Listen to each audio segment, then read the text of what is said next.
وَظَلَّلْنَا عَلَيْكُمُ الْغَمَامَ، ہم نے چھاؤ بنایا تم پر بادلوں کا، سخت گرمی میں چل رہے تھے وادی تیہ میں، اوپر بادل آیا۔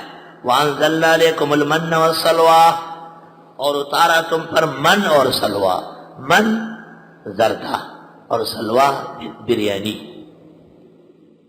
مولانا سرفراز خان فرماتے ہیں من کھیر، بوڑھے آدمی ہے کھیر ان کو اچھی لگتی ہے، باپو نے خوشتا نا بوڑھا شاید، کھیر فارسی والی کھیر نہیں، اردو والی کھیر، ہاں وغیرہ کی، اور سلوہ بٹیر، من میٹھی چیز اور سلوہ پیکی چیز۔ ذکر میں من مقدم ہے میٹھی اور ترش پیکی چیز مؤخر ہے۔ طریق یہ ہے کہ پہلے پھیکا کھاؤ بریانی، اخیر میں پھر گرم گرم حلوہ یا زردہ کھاؤ۔ اطباء کہتے ہیں اخیر میں میٹھا اگلے کھانے کو ہضم کر دیتا ہے، میٹھا زود ہضم ہوتا ہے۔ میمن لوگ کہتے ہیں ان کے ہاں پہلے زردہ ہوتا ہے، کہتے ہیں قرآن پاک میں ہماری تائید ہے، ایک آدھ تائید میمنوں کی ہو جائے تو کیا فرق پڑ گیا، کوئی آسمان تو نہیں ٹوٹ رہا ہے، ساری تائید مومنوں کی ہے، ایک میمنوں کی ہو گئی تو کوئی قیامت آ گئی گیا۔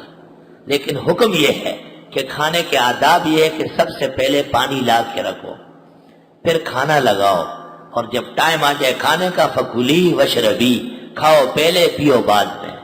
تو زردے کا انتظام پہلے کرو، بریانی بعد میں لاؤ، لیکن بریانی پہلے کھاؤ، زردہ اخیر میں کھاؤ، میمن بھی رہو مومن بھی رہو۔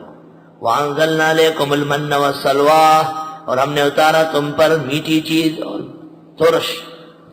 من کہتے یہ جیسے صبح صبح بعض علاقوں میں اوس پڑتی ہے، اوس، ہم جب چھوٹے ہوتے تھے گڑ کا شربت بنا کے رکھ لیتے تھے باہر پلنگ پہ، رات کو جو اوس پڑ جاتی تھی صبح وہ جم چکی ہوتی، پشت میں اسے کہتے ہیں چیتا پڑ، چیتا پڑ بن جاتا، چیتا پڑو۔ اور سلواک، چھوٹے چھوٹے پودوں کے اندر بٹیر کے غول آ گئے، پرندوں میں بہترین گوشت بٹیر کا ہے، اڑتے ہوئے پرندے کا گوشت اچھا سمجھا جاتا ہے، کھانے والے میں چستی آتی ہے۔ قرآن پاک نے بھی جنتیوں کے لیے اس کا ذکر کیا ہے، وَلَحْمِ طَيْرٍ مِّمَّا يَشْتَهُونَ، پرندوں کا گوشت کھلائے، پرندوں کا گوشت۔